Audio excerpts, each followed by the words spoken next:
ಕೋಟಿ ಲೆಕ್ಕದಲ್ಲಿ ಇವತ್ತು ನನಗೆ ಹಣ ಬರುತ್ತೆ ಅದನ್ನು ಮಾರಿದ್ರೆ.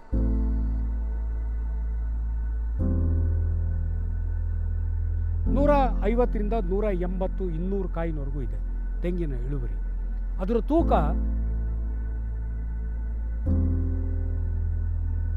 ಲಾರಿಗಳಲ್ಲಿ ಈ ಬೆಳೆಯನ್ನು ತುಂಬಿಕೊಂಡು ಬರ್ತಾ ಇದ್ವಿ, ಭತ್ತವನ್ನು ತುಂಬಿಕೊಂಡು ಬರ್ತಾ ಇದ್ವಿ. ಇವತ್ತದು ರಿವರ್ಸ್ ಆಗಿಬಿಟ್ಟಿದೆ. ಲಾರಿನಲ್ಲಿ ಗೊಬ್ಬರ ತೊಗೊಂಡೋಗಿ ಸುರಿದ್ರೂ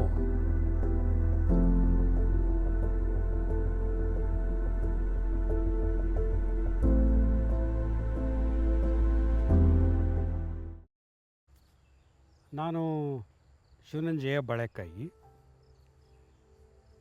ನಂದು ಊರು ಇದು ಜಯಚಾಮರಾಜಪುರ ಅಂತ, ಜೆಸಿಪುರ, ಚಿಕ್ಕನಾಯಕನಹಳ್ಳಿ ತಾಲೂಕು, ತುಮಕೂರು ಜಿಲ್ಲೆ, ಕರ್ನಾಟಕ.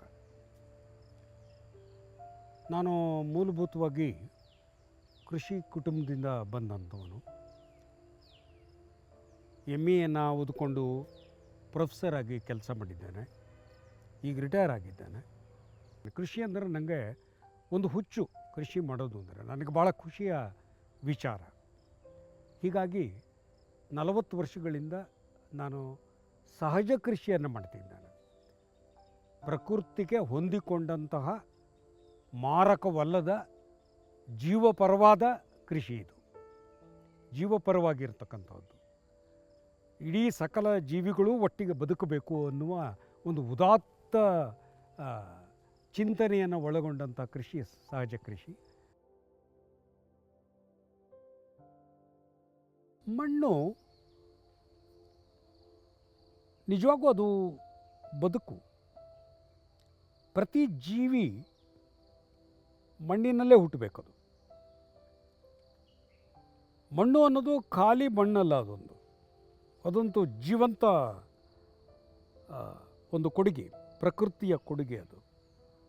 ಮಣ್ಣಿಲ್ಲದೆ ಮನುಷ್ಯ ಇಲ್ಲ, ಮಣ್ಣಿಲ್ಲದೆ ಮರ ಇಲ್ಲ, ಮಣ್ಣಿಲ್ಲದೆ ಯಾವುದೇ ಬೆಳೆನೂ ಕೂಡ ಇಲ್ಲ. ಭೂಮಿ ಅಂದರೆ ಅದು ಮಣ್ಣು ಅಂತಲೇ ಅರ್ಥ.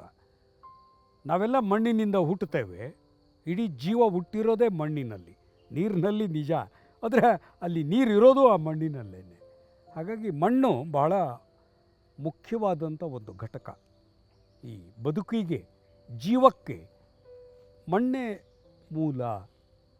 ಮಣ್ಣು ಇಲ್ಲದೆ ಏನೂ ಆಗೋದಿಲ್ಲ. ಆದರೆ ನಾವೇನು ಮಾಡಿಬಿಟ್ಟಿದ್ದೇವೆ ಅಂದರೆ, ಇಂಥ ಮಣ್ಣನ್ನು ರಾಸಾಯನಿಕ ಕೃಷಿಯನ್ನು ಮಾಡುವ ಭರದಲ್ಲಿ ಮಣ್ಣಿನ ಕೊಲೆ ಮಾಡಿಬಿಟ್ಟಿದ್ದೇವೆ. ಮಣ್ಣಿನ ಜೀವವನ್ನು ನುಚ್ಚುನೂರು ಮಾಡಿಬಿಟ್ಟಿದ್ದೇವೆ. ಮಣ್ಣಿನ ನಾಶ ಮಾಡಿದ್ದೇವೆ. ನೋಡಿ, ಇವತ್ತು ಪಂಜಾಬಿನ ರೈತರು ಅಲ್ಲಿ ಭತ್ತ ಬೆಳೆಯೋದಕ್ಕೆ ಸಾಧ್ಯ ಆಗ್ತಾ ಇಲ್ಲ. ನಿರಂತರವಾದ ರಾಸಾಯನಿಕ ಕೃಷಿ ಮಾಡಿದ್ರಿಂದ ಇವತ್ತು ಪಂಜಾಬಿನ ಭೂಮಿಗಳು ಅದು ನೀರಾವರಿ ಬಂಜರು ಭೂಮಿಗಳಾಗಿ ಮಾರ್ಪಟ್ಟಿವೆ. ಅಷ್ಟು ನೀರನ್ನು, ಆ ಕೆಮಿಕಲ್ಸಿನ ಒತ್ತಡವನ್ನು ತಡ್ಕೊಳ್ಳೋಕ್ಕಾಗೋದಿಲ್ಲ. ಮಣ್ಣು ಅಲ್ಲಿ ನಿರ್ಜೀವ ಆಗೋಗಿದೆ. ಮಣ್ಣು ಅಂದರೆ ಅದು ಒಂದು ಜೀವಂತ ವಸ್ತು. ಅದಕ್ಕೆ ನಾವು ಅದನ್ನು ಸಜೀವ ಮಣ್ಣು ಅಂತ ಕರಿತೇವೆ. ಸಜೀವ ಮಣ್ಣು ಯಾವುದು ಅಂದರೆ, ಯಾವ ಮಣ್ಣಿನಲ್ಲಿ ಸಾವಯವ ವಸ್ತು ಸಮೃದ್ಧವಾಗಿ ಇರ್ತದೋ, ಯಾವ ಮಣ್ಣಿನಲ್ಲಿ ಎರೆಹುಳುಗಳಂಥ ಮಣ್ಣಿನ ಜೀವಿಗಳು ಸಮೃದ್ಧವಾಗಿ ಇರ್ತಾವೋ ಅದು ಉಸಿರಾಡುವ ಮಣ್ಣು, ಜೀವಂತ ಇರುವ ಮಣ್ಣು. ಈ ಮಂಡ್ಯದ ರೈತರ ಹತ್ರ ಮಾತಾಡಿದ್ದೇನೆ ಭಾಳ ಸರಿ. ಅವರು ಹೇಳ್ತಿರ್ತಾರೆ, ಮೊದಲೆಲ್ಲ ಅವರು ಮಂಡ್ಯದ ರೈತರು ಭತ್ತ ಬೆಳೀಬೇಕಾದ್ರೆ ಗಾಡಿನಲ್ಲಿ ಗೊಬ್ಬರ ಏರ್ಕೊಂಡೋಗಿ ಸೈಕಲ್ನಲ್ಲಿ ಗೊಬ್ಬರ ಏರ್ಕೊಂಡೋಗಿ ಅದನ್ನು ಉಗ್ಗಿ, ಕೆಮಿಕಲ್ಸನ್ನು ಉಗ್ಗಿ ಭತ್ತವನ್ನು ತರ್ತಿದ್ರು ಮೊದಲು. ಇವತ್ತು ಏನಾಗಿದೆ, ಅದು ಲಾರಿಗಳಲ್ಲಿ ಭತ್ತವನ್ನು ತುಂಬ್ಕೊಂಬರ್ತಿದ್ರು. ಸೈಕಲ್ನಲ್ಲಿ ಗೊಬ್ಬರ ತೊಗೊಂಡೋಗಿ ಹಾಕಿ ಲಾರಿಗಳಲ್ಲಿ ಈ ಬೆಳೆಯನ್ನು ತುಂಬ್ಕೊಂಡು ಬರ್ತಾಯಿದ್ರು, ಭತ್ತವನ್ನು ತುಂಬ್ಕೊಂಡು ಬರ್ತಿದ್ರು. ಇವತ್ತದು ರಿವರ್ಸ್ ಆಗಿಬಿಟ್ಟಿದೆ. ಲಾರಿನಲ್ಲಿ ಗೊಬ್ಬರ ತೊಗೊಂಡೋಗಿ ಸುರಿದ್ರೂ ಎತ್ತಿನ ಗಾಡಿನಲ್ಲಿ ಇವತ್ತು ಭತ್ತವನ್ನು ತರೋದಕ್ಕೆ ಸಾಧ್ಯ ಆಗ್ತಾಯಿಲ್ಲ. ಆದ್ದರಿಂದ ಮಣ್ಣು ಭಾಳ ಜೀವಂತವ ಮಣ್ಣನ್ನು ಸೃಷ್ಟಿಸಿದಾಗ ಮಾತ್ರ ನಾವು ಬದುಕೋದಕ್ಕೆ ಸಾಧ್ಯ. ಬರೀ ಕೃಷಿ ಮಾಡೋದಷ್ಟೇ ಅಲ್ಲ, ಮನುಷ್ಯ ಮತ್ತು ಪ್ರಾಣಿ ಜೀವ ಅಂತವಾಗಿ ಭೂಮಿ ಮೇಲೆ ಬದುಕಬೇಕು ಅಂದರೆ ಮೊದಲು ಮಣ್ಣು ಮೂಲ ಘಟಕ. ಅದು ಆ ಮಣ್ಣು ಇದ್ದರೆ ಮಾತ್ರ ಸಾಧ್ಯ. ಆ ಮಣ್ಣು ಉಳಿಸ್ಬೇಕು ಅಂದರೆ ನಾವೇನು ಮಾಡಬೇಕು ಅಂದರೆ ಭೂಮಿಯನ್ನಾಗೆ ಹೊದಿಕೆಯನ್ನು ಮಾಡಬೇಕು. ಅದು ಯಾವಾಗಲೂ ಬರಡಾಗಿ ಭೂಮಿಯ ಬಿಸಿಲು, ಸೂರ್ಯನ ಬಿಸಿಲು ಎಂದೂ ನೇರವಾಗಿ ಮಣ್ಣಿನ ಮೇಲೆ ಬೀಳದ ಹಾಗೆ ಆಗಿರಬೇಕು. ಅದಕ್ಕೆ ಸಹಜ ಕೃಷಿ ಆ ಕೆಲಸವನ್ನು ಮಾಡ್ತಾನೆ.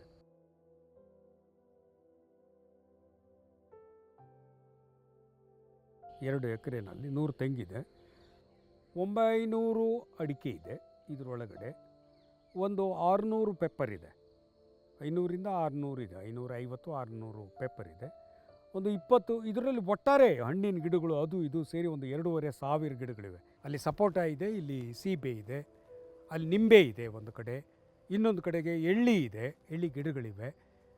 ಎಲ್ಲ ಥರದ ಹಣ್ಣಿನ ಗಿಡಗಳು ಬೇರೆ ಬೇರೆವೆಲ್ಲ ಅವು ತಿನ್ನೋದಕ್ಕೆ. ಇವೆಲ್ಲ ಕಮರ್ಷಿಯಲ್, ಇದಕ್ಕೆ ದುಡ್ಡು ಬರ್ತದೆ ಇದರಲ್ಲಿ.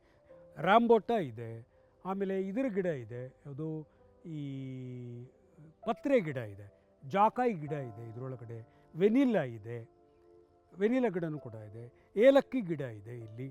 ಹೀಗೆ ವೈವಿಧ್ಯಮಯವಾಗಿರೋದು. ನಾನು ಹೆಂಗೆ ಮಾಡ್ತೀನಿ ಅಂದರೆ, ಎಲ್ಲರೂ ಹೋದರೆ ಒಂದು ಹೊಸ ಗಿಡ ಕಂಡ್ರೆ ಅದನ್ನ ಹಿಡ್ಕೊಂಬರ್ತಾರೆ. ಇಲ್ಲಿ ಇದರೊಳಗಡೆ ಬಾಳೆ ಇತ್ತು, ಬಾಳೆನೂ ಕೂಡ ಒಂದು ಇಂಪಾರ್ಟೆಂಟು, ಭಾಳ ಹೆಚ್ಚಿತ್ತು, ಈಗಲೂ ಇದೆ, ಅಲ್ಲಲ್ಲೇ ವಿರಳ ಮಾಡಿದ್ದೀನಿ ಅದನ್ನು. ಬಾರ್ಡ್ರ್ನಲ್ಲಿ ಅಲ್ಲಲ್ಲೇ ಎಲ್ಲಿ ಸಾಧ್ಯವೋ ಅದರಲ್ಲೂ ವೈವಿಧ್ಯತೆ ಇದೆ. ಅಲ್ಲಿ ಟೀಕ್ ಮರ ಇದೆ, ರೋಸ್ವುಡ್ಡಿನ ಮರ ಇದೆ, ಹೆಬ್ಬೇವಿನ ಮರ ಇದೆ, ಬೇರೆ ತೋಟದಲ್ಲಿದೆ ಅದು. ಆಮೇಲೆ ಇಲ್ಲಿ ಬೇವಿನ ಮರ ಇದೆ, ಮಾವಿನ ಮರಗಳಿವೆ, ತಿನ್ನೋದಕ್ಕೆ ಬೇಕಾದಷ್ಟು ಮಾವಿನ ವೆರೈಟಿ ಇದೆ ಮಾವಿನಲ್ಲೇ. ಒಂದರಲ್ಲಿ ಗಿಣಿಮೂತಿ ಅಂತ ಹೇಳಿ ಕರೀತಾರೆ, ಅದು ತೋತಾಪುರಿ ಅಂತಾರೆ, ಅದು ಒಂದಿದೆ, ನಾಟಿ ಮರ ಇದೆ, ಇಲ್ಲಿ ಒಂದು ಮಲ್ಲಿಕ ಇದೆ, ಬೆಣ್ಣೆ ಹಣ್ಣಿನ ಗಿಡ ಇದೆ ಮಧ್ಯೆ, ಬೆಣ್ಣೆ ಹಣ್ಣಿನ ಗಿಡನೂ ಕೂಡ ಅದು ಕೂಡ ಒಂದು ಕೃಷಿಯ ಭಾಗ. ಹಲಸಿದೆ ಇದರೊಳಗಡೆ ತರಕಾರಿನೂ ಕೂಡ ಇದೆ. ಬೇಲಿ ಮೇಲೆ ತರಕಾರಿಯನ್ನು ಹಬ್ಬಿಸಿದ್ದೇವೆ. ಆ ಕುಂಬಳ ಗಿಡವನ್ನು ಮರದ ಮೇಲೆ ಹಬ್ಬಿಸಿದ್ದೇನೆ, ಆ ಬೇಲಿ ಮೇಲೆ ಸೀಮೆ ಬದನೆಯ ಗಿಡವನ್ನು ಹಬ್ಬಿಸಿದ್ದೇವೆ.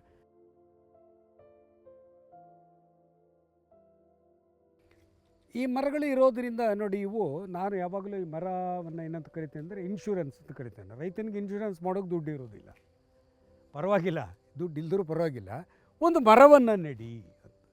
ಈ ತೇಗದ ಮರಗಳನ್ನು ಬೆಳೆಸಿದ್ದೇನೆ. ಇಲ್ಲಿ ಲೋಕಲ್ ಮರಗಳು ಕೂಡ ಎಲ್ಲವೂ ಇವೆ.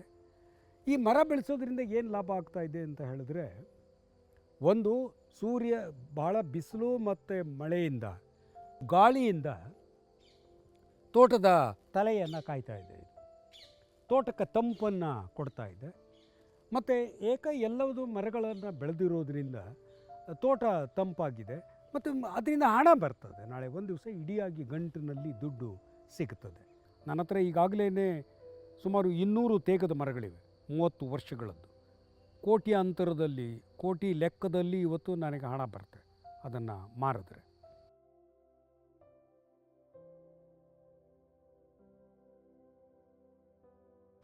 ನೋಡಿ, ಈ ತೋಟದ ಅಡಿಕೆಯ ಭಾಗ. ಅಂದರೆ ಈ ಭಾಗದಲ್ಲಿ 500 ಅಡಿಕೆಯ ಗಿಡಗಳಿವೆ, ಮತ್ತು ಬೇರೆ ಬೇರೆ ಗಿಡಗಳು ಕೂಡ ಇಲ್ಲಿವೆ.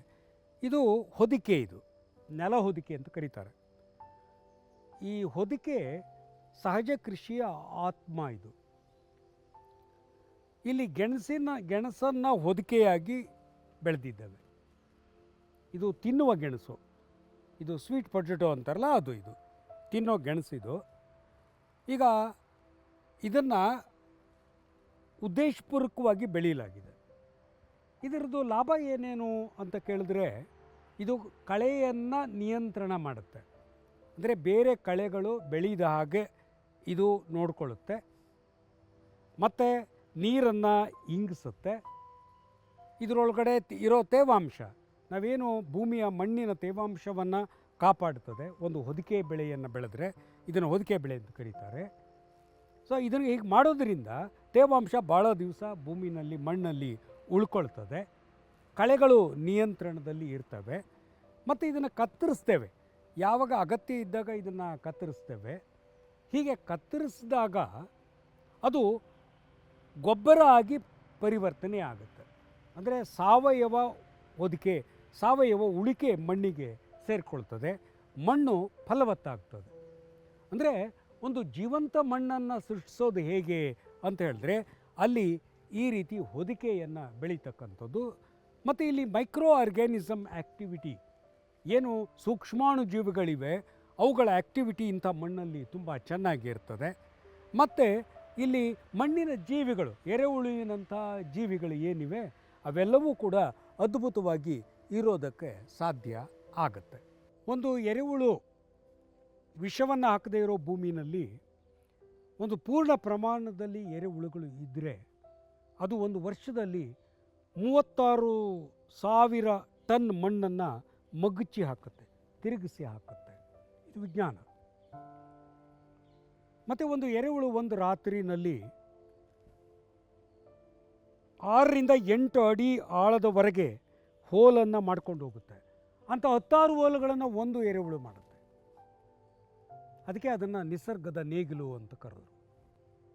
ಈಗ ಅದು ಹೋಲನ್ನು ಒಂದು ಎರೆಹುಳು ಒಂದು ರಾತ್ರಿಗೆ 16 ಹೋಲುಗಳನ್ನು ಮಾಡಿದ್ರೆ ಎಷ್ಟು ಆಳದ ಉಳುಮೆ ಆಗುತ್ತೆ. ಪ್ರಪಂಚದ ಯಾವ ನೇಗಿಲು ಕೂಡ ಅಷ್ಟೊಂದು ಆಳದ ಉಳುಮೆಯನ್ನು ಮಾಡಲಿಕ್ಕೆ ಸಾಧ್ಯ ಇಲ್ಲ.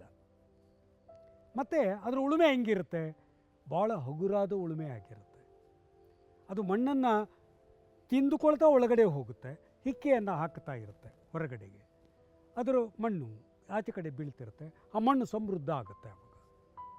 ಸೊ ಅಂಥ ಮಣ್ಣಿನಲ್ಲಿ ಜಾಸ್ತಿ ರಂಧ್ರಗಳು ಏರ್ಪಡುತ್ತೆ. ಅದೇ ನಿಜವಾದ ಉಳುಮೆ.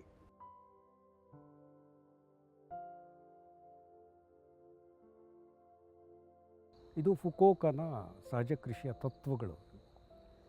ಅಂದರೆ ಉಳುಮೆಯನ್ನು ಮಾಡದೆ, ಗೊಬ್ಬರವನ್ನು ಹಾಕದೆ, ಹೊರಗಿನಿಂದ ತಯಾರಿಸಿದ ಗೊಬ್ಬರ ಹಾಕದೆ, ಯಾವುದೇ ಕೆಮಿಕಲ್ಸನ್ನು ಬಳಸದೆ, ಕಳೆಯ ನಿರ್ಮೂಲನವನ್ನು ಮಾಡದೆ ಮಾಡ್ತಾ ಇರತಕ್ಕಂಥ ಒಂದು ಕೃಷಿ ಇದು.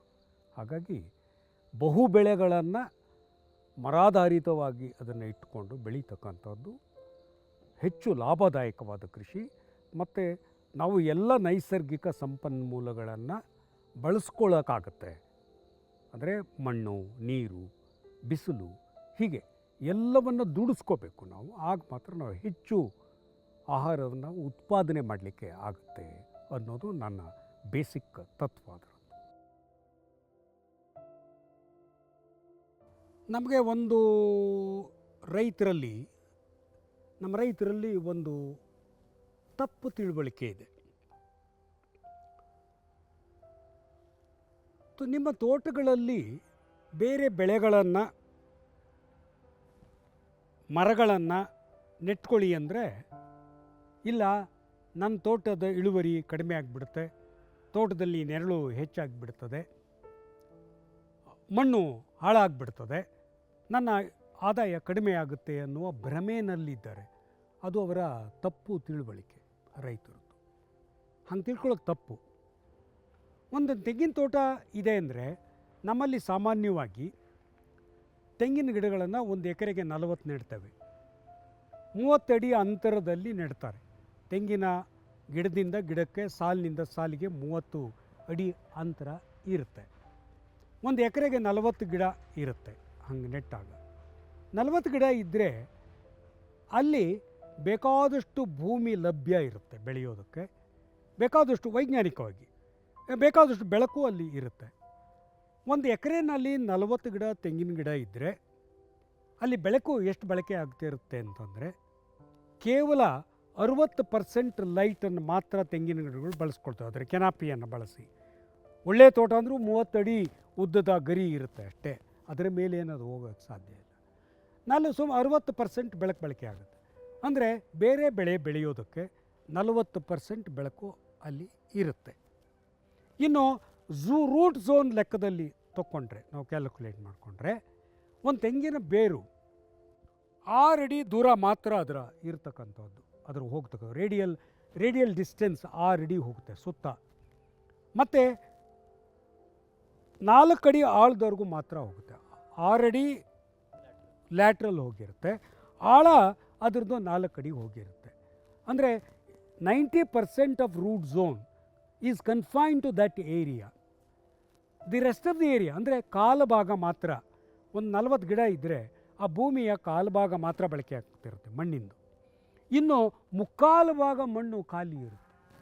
ಖಾಲಿ ಇದೆ ಅಂದರೆ ಅದರಲ್ಲಿ ಖಂಡಿತ ಬೆಳೆಯೋದಕ್ಕೆ, ಬೇರೆ ಬೆಳೆಯನ್ನು ಬೆಳೆಯೋದಕ್ಕೆ ಸಂಯೋಜನೆ ಮಾಡಲಿಕ್ಕೆ ಸಾಧ್ಯತೆ ಇದೆ. ಹಾಗೇನು ಮಾಡ್ಬೋದು ಅಂತ ಹೇಳಿದ್ರೆ, 2 ಅಥವಾ 3 ಸಾಲು ಅಡಿಕೆಯನ್ನು ಮಧ್ಯೆ ಕೊಡ್ಬೋದು. ಇಲ್ಲ, ಅದನ್ನೇ ನಾನು ಮಾಡಿರೋದು. ತೆಂಗಿನ ನಡುವೆ ಸಮಸ್ಯೆ ಇಲ್ಲ, ಅದು ಅಡಿಕೆಯನ್ನು ನೆಟ್ಟಿದ್ದೀನಿ. ಈಗ ನಮ್ಮ ಆದಾಯ ಆಗ ಜಾಸ್ತಿ ಆಯಿತು. ಅಲ್ಲಿ ಮಣ್ಣಿನ ಬಳಕೆ ಆಯಿತು, ಬೆಳಕಿನ ಬಳಕೆಯೂ ಕೂಡ ಅಲ್ಲಿ ಆಯಿತು. ಮಧ್ಯಕ್ಕೆ 2 ಸಾಲಿನ ಮಧ್ಯೆ ನಾನು 2 ಸಾಲು ಅಡಿಕೆ ನೆಟ್ಟಿದ್ದಾನೆ, ಇನ್ನೂ ಬೆಳಕು ಬೀಳ್ತಾ ಇದೆ ಕೆಳಗಡೆ. ಅಲ್ಲಿ ಏನು ಮಾಡೋಕ್ಕೆ ಸಾಧ್ಯತೆ ಇದೆ? ನೀವು ಬಾಳೆಯನ್ನು ಬೆಳಿಬೋದು. ಬಾಳೆಗೆ ಕಡಿಮೆ ಇದು ಸಾಕು, ಬಿಸಿಲು ಸಾಕು. ಅದನ್ನು ಬಾಳೆಯನ್ನು ವಿರಳವಾಗಿ ಬಳಸ್ಕೊಳ್ಬೋದು. ಹಾಗೆಯೇ ಅದು ಇನ್ನೂ ನೆರಳಿದೆ, ಹಣ್ಣಿನ ಗಿಡಗಳನ್ನು ಬಾರ್ಡ್ರ್ನಲ್ಲಿ ಮಾಡ್ಕೊಳ್ಬೋದು. ಇನ್ನೂ ಬಾರ್ಡ್ರಿಗೆ ಹೋದರೆ, ಯಾಕೆಂದರೆ ತೆಂಗಿನ ನಡುವೆನೇ ಮರ ಆಗೋವಂಥದ್ದನ್ನು ಬೆಳಿಬಾರ್ದು. ಯಾವುದೇ ಗಿಡವನ್ನು ತೆಂಗನ್ನು ಮೀರಿಸಿ ಬೆಳೆಯುವಂಥ ಬೆಳೆಯನ್ನು ತೆಂಗಿನೊಳಗಡೆ ಬೆಳಿಬಾರ್ದು, ಅದು ಸತ್ಯ, ಅನುಮಾನ ಇಲ್ಲ. ಈಗ ಮರಗಳನ್ನು ಬೆಳ್ಕೊಳ್ಬೇಕು. ಈಗ ಸಂಯೋಜನೆ ಒಳಗಡೆ ಮಾತಾಡೋಣ. ಈಗ ಒಳಗಡೆ ಯಾವ್ದು ಮಾಡ್ಬೋದು? ಈಗ ನಾನು ಇಲ್ಲಿ ಬೆಳೆದಿದ್ದೀನಲ್ಲ, ಹಾಗೆ ನಾನು ವೆನಿಲಾ ಮಾಡ್ಬೋದು, ನೆರಳಿನಲ್ಲಿ ಏಲಕ್ಕಿಯನ್ನು ಮಾಡ್ಬೋದು, ಬಾಳೆಯನ್ನು ಬೆಳ್ಕೊಳ್ಬೋದು, ಅದ್ರ ಕೆಳಗೆ ತರಕಾರಿಯನ್ನು ಬೆಳಿಬೋದು, ಇನ್ನೂ ಕೆಳಗೆ ಗೆಣಸನ್ನು ಬೆಳ್ಕೊಳ್ಬೋದು. ಹೀಗೆ ಅದರ ಸಂಯೋಜನೆ ಅಂದರೆ ಅದೇನೆ, ಹಂಗೆ ಮಾಡ್ಕೊಳ್ಬೋದು. ಆವಾಗ ಯಾವುದೇ ತೊಂದರೆ ಆಗೋದಿಲ್ಲ ಇಳುವರಿಗೆ. ನಂದು ಈ ತೋಟದ ಇದು ಇಳುವರಿ ಎಷ್ಟಿದೆ ಅಂದರೆ 150ರಿಂದ 180, 200 ಕಾಯಿನವರೆಗೂ ಇದೆ ತೆಂಗಿನ ಇಳುವರಿ. ಅದರ ತೂಕ 1000 ಕಾಯಿಗೆ ಕೊಬ್ಬರಿ 160ರಿಂದ 180 kg ಬರುತ್ತೆ. ಭಾಳ ವಿಶಿಷ್ಟವಾದ ತೂಕ ಬರುತ್ತೆ ಇಲ್ಲಿ. ಕಾಯಿನ ಸೈಜು ಕೂಡ ಚೆನ್ನಾಗಿ ಇರುತ್ತೆ. ಇಲ್ಲಿ ಇಳುವರಿ ಇದು ಎಲ್ಲ. ಅಡಿಕೆದು ಒಳ್ಳೆಯ ಇಳುವರಿ ಇದೆ, ತೆಂಗಿಂದು ಇಳುವರಿ ಇದೆ. ಯಾವುದನ್ನು ಕಾಂಪ್ರಮೈಸ್ ಮಾಡ್ಕೊಳ್ದಾಗೆ, ಅವುಗಳ ಮೇಜರ್ ಬೆಳೆಗಳ ಇದನ್ನು ಮಾಡ್ಕೊಳ್ದಾಗೆ ಬೇರೆ ಬೆಳೆಗಳ ಸಂಯೋಜನೆಯನ್ನು ಕೂಡ ಮಾಡಿದ್ದಾರೆ. ನನಗೆ ಇಲ್ಲಿ ಎಲ್ಲ ಗಿಡದಿಂದ ದುಡ್ಡು ಬರುತ್ತೆ, ಗೆಣಸಿನಿಂದ ಹಿಡಿದು. ಗೆಣಸನ್ನು ಮಾರಲ್ಲ ನಾನು ಅಷ್ಟೇ, ಅದು ನಂಗೆ ಬೇಕಾಗಿಲ್ಲ, ಅದು ಗೊಬ್ಬರ ಮಾಡ್ಕೊಳ್ತೀನಿ. ಅದು ಕೊಳ್ತಾಗ ಅದರದ್ದು ಗೊಬ್ಬರ ಆಗುತ್ತೆ, ಅದಕ್ಕೆ ಬಿಟ್ಕೊಂಡಿದ್ದೀನಿ. ಆದರೆ ಮರವನ್ನು ಬೆಳೆಸುವಾಗ ಅದನ್ನು ತೋಟದಗಳನ್ನು ಮಾಡಿಬಿಟ್ಟಿದ್ದರೆ ಅದರ ಮಧ್ಯೆ ಬೆಳೆಯೋದು ಸೂಕ್ತ ಅಲ್ಲ. ಅಂದರೆ ತೆಂಗಿನ ಅಡಿಕೆ ಮೇಲೆ ಬೆಳೀತಕ್ಕಂಥ ಹರಡ್ತಕ್ಕಂಥ ಮರಗಳನ್ನು ಬೆಳೀಬಾರ್ದು. ಅದನ್ನು ಎಲ್ಲಿ ಬೆಳಿಬೇಕಾಗುತ್ತೆ ಅಂದರೆ ಬಾರ್ಡರ್ನಲ್ಲಿ ಬೆಳಿಬೇಕಾಗುತ್ತೆ. ಆ ಬಾರ್ಡರ್ನಲ್ಲಿ ನೀವು ತಿರುಗಾಡೋ ದಾರಿಯನ್ನು ಒಂದಷ್ಟು ಬಿಟ್ಕೊಳ್ಳಿ. ನಿಮ್ಮ ಬೇಲಿಯ ಪಕ್ಕದಲ್ಲಿ ಆ ಗಿಡಗಳನ್ನು ಒಂದು 8ರಿಂದ 10 ಅಥವಾ 12, 15 ಅಡಿಗೆ ಒಂದರಂತೆ ನೀವು ತೇಗವನ್ನು ಹಾಕ್ಬೋದು. ಮಹಾಗನಿಯನ್ನು ನೆಟ್ಕೊಳ್ಬೋದು, ಅಥವಾ ನಿಮ್ಮ ಲೋಕಲ್ ಯಾವುದಾದ್ರು ಒಂದು ಗಿಡವನ್ನು ಬೆಳ್ಕೊಳ್ಬೋದು. ನಂದು ಭಾಳ ಇಂಪಾರ್ಟೆಂಟ್ ಏನಂದರೆ, ಕೃಷಿ ಯಾವಾಗ ಲಾಭದಾಯಕ ಆಗುತ್ತೆ? ಯಾವಾಗುತ್ತೆ ಅಂದರೆ ನಮ್ಮ ಕೃಷಿ ವೆಚ್ಚಗಳನ್ನು ಕಡಿಮೆ ಮಾಡಿಕೊಂಡಾಗ ಮತ್ತು ಬಹು ಬೆಳೆಗಳನ್ನು ಮಾಡಿಕೊಂಡಾಗ, ನೈಸರ್ಗಿಕ ಸಂಪನ್ಮೂಲಗಳನ್ನು ಸಂಪೂರ್ಣವಾಗಿ ದುಡಿಸ್ಕೊಂಡಾಗ. ಅಂದರೆ ನಿಮ್ಮ ತೋಟದಲ್ಲಿ ಎಲ್ಲ ಭಾಗದಲ್ಲಿ ಯಾವ ಗಿಡಗಳು ಇದ್ದನ್ನು ನೋಡಿಕೊಂಡ್ರೆ, ಹೊಲದ ಎಲ್ಲ ಭಾಗದಲ್ಲಿ ಬೆಳೆಯನ್ನು ನೋಡಿಕೊಂಡ್ರೆ ಕೃಷಿ ಆದಾಯದ ಕಡೆಗೆ ಹೋಗ್ತದೆ. ನಮಸ್ಕಾರ.